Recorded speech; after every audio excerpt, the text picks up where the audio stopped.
মার্কেটে আজকে new York সেশনের শুরু দিকে আমি একটা ট্রেড নিয়েছিলাম, অনেক ভালো একটা ট্রেড পাইছিলাম। তো রিসেন্ট একটু শেয়ার করি।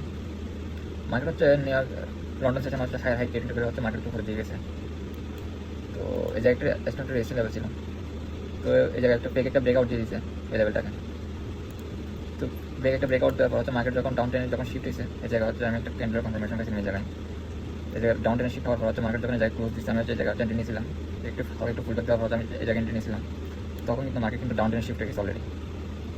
তো মার্কেট কিন্তু লোয়ার লুকিয়ে করে কিন্তু মার্কেট কিন্তু অনেক নিচে আসছে। তো আমি কিন্তু এই জায়গায় কিন্তু একজন নিয়েছিলাম, আমার টিপি ছিল হচ্ছে জায়গায় এই রেসিং লেভেলটাতে, বাট এই জায়গায় আসে হচ্ছে মার্কেট কনসোলিডেশন করতেছে স্ট্যান্ডার্ড সাপোর্ট লেভেল। তো এটা সাপোর্ট লেভেল।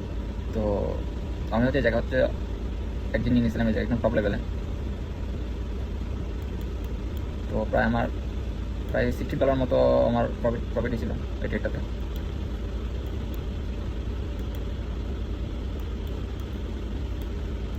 বিটিসি মার্কেট হচ্ছে এখন হচ্ছে কনসিডারেশন করে হচ্ছে মার্কেট হচ্ছে আপ করতেছে, আপ ডাউন করতেছে।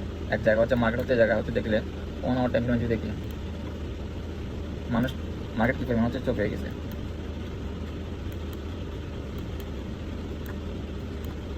মার্কেটে এখন তো কোনো মুভ নাই, কনসিডারেশন করে হচ্ছে মার্কেট কিন্তু মুভ করতেছে, অনেক ট্রাপ করতেছে কিন্তু ইয়ার মধ্যে বিটিসির মধ্যে।